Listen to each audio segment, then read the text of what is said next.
Assalamualaikum warahmatullahi wabarakatuh. Waalaikumsalam warahmatullahi wabarakatuh. Perkenalkan, nama saya Jianto, berasal bertempat tinggal di Ukui, Pelalawan, Riau, Pak. Oh, di Riau. Ya. Di sini kapan datang? Kemarin sekitar jam 2 sore. Oh. Ada beberapa pertanyaan yang hendak saya sampaikan ke Ustadz, mohon untuk dijelaskan jawabannya. Yang pertama berkenaan dengan khutbah Jumat, Ustadz. Suatu kasus di masjid saya itu, khotib diperhentikan karena menurut tokoh agama setempat bahwa khutbahnya tidak sesuai aturan. Menurut beliau, aturannya dalam khutbah itu pertama mengucapkan kalimah puji-pujian, kemudian kalimah syahadat, lalu sholawat atas Nabi dan ajakan bertakwa. Kebetulan khotib salah satu tidak mengucapkannya, Ustadz, sehingga diperhentikan, diulang lagi. Pertanyaannya adalah, apakah memang khutbah itu harus berurutan seperti itu, Ustadz? Itu yang pertama. Kedua, ini masalah tentang hubungan suami istri, Ustadz. Dulu sebelum saya nikah, saya diberi nasihat oleh ustadz saya. Nasihatnya itu begini, Ustadz. Nanti kalau kamu nikah, ketika hubungan itu tidak boleh melihat alat kelamin masing-masing, katanya begitu. Sampai saat ini saya belum dapat jawabannya, Ustadz, karena beliau mengatakan dosa begitu. Seandainya Ustadz memang dusta atau dosa, berapa tahun saya dosa, kan gitu. Yang saya pertanyakan, apakah memang ada larangan ketika berhubungan itu tidak melihat alat kelamin, Ustaz? Kemudian titipan dari sahabat yang saat ini ikut nonton bareng di sana, Ustaz. Beliau apa? mohon Nonton apa? nonton bareng, Ustaz. Dia nonton apa? Nonton kajian ini. Oh. Katanya nonton Pak. Lewat via internet, Ustaz. Ya. Ya, beliau SMS supaya untuk disampaikan pertanyaannya berikut ini. Mohon untuk dijelaskan tentang keutamaan iktikaf di masjid saat bulan Ramadan begitu. Dan cukup sekian pertanyaan saya. Terima kasih atas segala jawabannya, dan berikut disambung oleh sahabat kami dari Cirebon, Ustaz. Assalamualaikum warahmatullahi wabarakatuh. Assalamualaikum warahmatullahi wabarakatuh. Nama saya Suwarto. Saya tinggal di kota Cirebon. Tapi saya belum ikut suatu pembinaan, atau mungkin sudah ada pembinaan, kami belum tahu karena di Cirebon saya tanya ke panitia belum menemukan. Adanya di Majalengka dan di Cirebon Barat.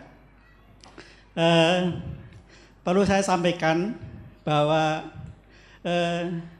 saya di Cirebon itu sudah mengikuti pengajian, tapi pembinaannya oleh teman-teman dari Muhammadiyah, tapi isinya itu sama, saya kira sama, berdasarkan Al-Quran dan Al-Hadis, sehingga dan ini sudah berjalan sampai 20 tahunan, saya masih ngikutin, dan alhamdulillah tidak ada pertentangan, dan di lingkungan kami pun tidak ada pertentangan ngikutin pengajian.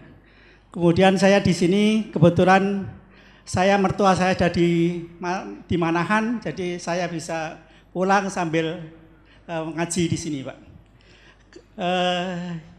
Ada pertanyaan saya dua macam. Yang pertama sehubungan dengan bulan Ramadan.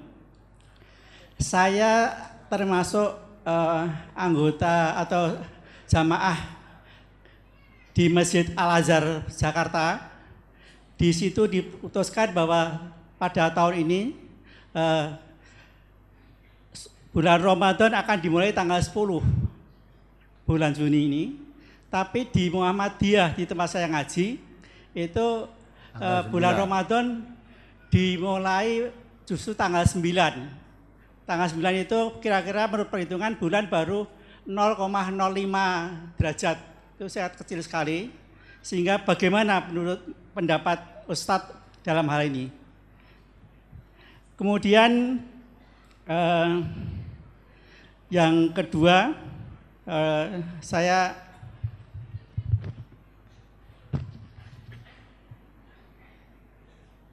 Aduh, lupa ya. Terima kasih itu dulu. Saya kira itu dulu, dan kepada teman-teman yang memirsa atau mendengarkan radio, mohon kalau di Cirebon ada pendengar yang bisa bergabung dalam suatu kajian MTA ini, saya mengharapkan bisa bergabung nanti bersama teman-teman yang ada di Solo ini. Terima kasih. Ya, pertama pertanyaan Ibu Bapak tadi, khutbah Jumat, khotib diberhentikan karena tidak dianggap menurut tuntunan. Jadi sebetulnya ketentuan khotib harus baca ini, baca itu, sebenarnya tidak ada. Ya, khutbah itu kan pidato. Ya, yang penting menyeru umat manusia, pokoknya di situ mengajak orang untuk bertakwa kepada Allah. Urut-urutannya tidak harus seperti tadi, tidak pakai itu pun sebetulnya sah juga. Itu masih lumayan. Saya dulu pernah jadi khotib mergo ra kuplukan. Dipinjami pakai kupluk tidak sah itu tadi. Akhirnya suruh pakai kupluk. Karena saya dulu kemudian jarang pakai kupluk gitu loh. Nah, kan khutbah barang ya orang nggo kupluk. Karena katanya tidak sah. Tidak usah, ini harus pakai kupluk. Karena dipinjamkan kupluk imamnya, jadi rada lobok itu ya. Jare saya nganggo kupluk. Nah, pokoknya manusia itu kalau membuat aturan-aturan ini malah mempersulit. Sebenarnya agama itu mudah jadi persulit. Nah, padahal kalau ditanyakan kupluk seperti gini apa Nabi atau nganggo tuh kayak gini. Kupluk ini itu ciri khas mana? Indonesia. Nek nganggap khutbah ra kuplukan rasah itu Nabi rasah ra tau kuplukan Nabi kok. Tidak ada itu ya. Nah sebetulnya khutbah itu pidato. Sebetulnya ada kata khutbah, ora iso maca Arabe, ya. Indonesia langsung ya bisa. Assalamualaikum warahmatullahi wabarakatuh. Bapak-bapak, ibu-ibu, bapak-bapak atau jamaah Jumat, mari kita takwa kepada Allah dengan takwa yang sebenar-benarnya. Laksanakan perintah Allah, menjauhi larang Allah. Dah saya cukupkan khutbah ini. Itu boleh juga. Sah. Malah ono sing khutbah itu nek ora bahasa Arab ora sah. Khutbah kudu bahasa Arab terus ya, mbok sing ngrungokke mudeng apa ora pokoke bahasa Arab. Ada yang berpendapat seperti itu. Ya sebetulnya enggak gitu. Nek coba-coba loh yang tak terangke mau coba-coba. Tapi sahnya sah sebetulnya. Yang baru kurang mencoba salawat wis kon medun tidak sah itu, apalagi orang nganggo yang lain-lain cuma ngajak dengan takwa berbahasa Indonesia ada kan. Nah, jadi peraturan yang seperti saya tanyakan itu apa ada aturan khutbah harus seperti itu? Sebetulnya ketentuan-ketentuan itu tidak ada. Dalam Islam enggak ada, yang membuat manusia saja itu. Hubungan suami istri ada boleh kowe ya ora manut gurumu itu kok. Sudah dipesan ustadznya jangan melihat lah kok malah melihat. Nah harusnya boleh apa tidak tanya pada gurunya, jangan tanya pada saya. Ya apa ada dalilnya Pak Ustadz gitu loh, kalau melihat ya hanya punya istri atau suami tidak boleh itu apa ada dalilnya. Kalau enggak saya melihat kepingin lihat terus itu lah gitu dah. Tanya. Jangan tanya di sini, tanya pada ustadznya, sing nerangke ustadzmu kok itu. Nerangke ustadzmu tanyakan di sana. Nanti kalau di sini saya tanya itu beda karo jawabannya ustadzmu, nah nanti dikira banding-banding ke gitu. Nah gitu kan. Kemudian keutamaan iktikaf, ya besar Nabi kita. Iktikaf itu 10 akhir di bulan Ramadan, beliau itu iktikaf di masjid. Nah, 10 akhir di bulan Ramadan. Nggak usah tanya keutamaannya apa. Yang jelas apa yang dilakukan oleh Nabi dalam ibadah itu kita boleh ikuti. Kalau tidak boleh, diingatkan deh Rasulullah. Jangan, suatu contoh yang tidak boleh itu puasa wisol. Itu Nabi melakukan, tetapi umatnya tidak boleh melakukannya. Puasa wisoli puasa nyambung gitu loh, puasa rabuka. Nek cara Jawa puasa ngebleng gitu loh. Itu rabuka, puasa. Orang Jawa kan kalau mau lihat tuyul atau lihat pesugihan suruh puasa 3 hari. Tidak boleh buka, tidak boleh sahur, ya, malah tidak boleh lihat matahari juga. Nah, tadi setengah kelenger gitu. Nah, enggak terus delak tuyul ketok itu. Jadi kalau iktikaf itu suatu ibadah, itu dilakukan oleh Rasulullah. Rasulullah sampai mengatakan mengencangkan ikat pinggangnya. 10 akhir bulan Ramadan Rasulullah selalu iktikaf. Kalau kita mau melaksanakan iktikaf seperti yang dilakukan Rasulullah, boleh saja. Walaupun tidak tahu hikmahnya, tidak tahu, jelas apa yang dilakukan oleh Rasulullah itu mesti membawa kebaikan. Rasulullah waktu salat Ramadan, bulan Ramadan, salat tarawih, tidak pernah ngajak, ayo jamaah salat tarawih, enggak. Nabi salat langsung, sahabat yang tahu malam-malam Ramadan itu Nabi kok salat di masjid itu, terus ikut makmum di belakangnya. Ya, tidak tanya manfaatnya apa itu, enggak usah tanya. Ya, hukumnya apa, enggak usah tanya. Kalau kita sok pinter nih, jangan sok malah bodoh.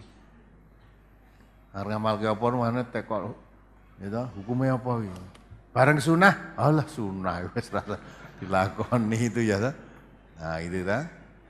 Ada kok tanya hukum khutbah Jumat itu hukumnya apa? Nah itu dah. Nganti sholat baru ditanyakan kok. Maca surat, maca tahiyat, itu hukumnya apa? Maca iftitah hukumnya apa? Maka ada yang membagi-bagi.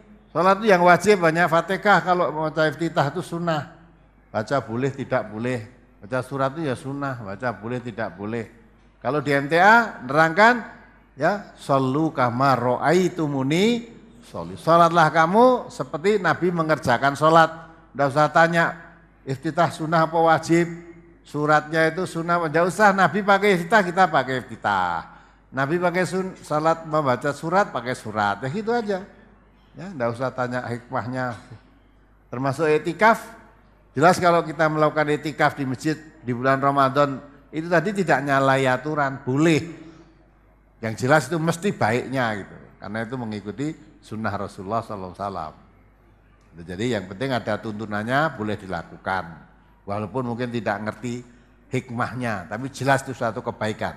Yang dilakukan Rasulullah itu mesti baik.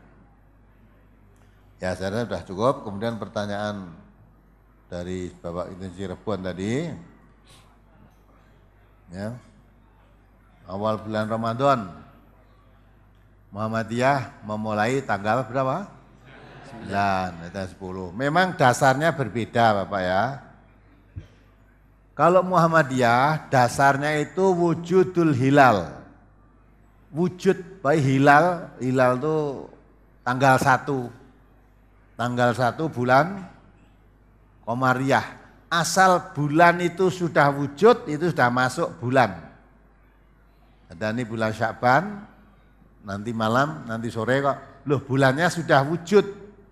Menurut ilmu, apa itu? Falak, menurut perhitungan penyelidikan dengan ilmu, tanggal 9 itu bulan sudah wujud, walaupun belum tampak. Nah, karena sudah wujud berarti sudah masuk bulan. Maka jatuh tanggal 1 Ramadan.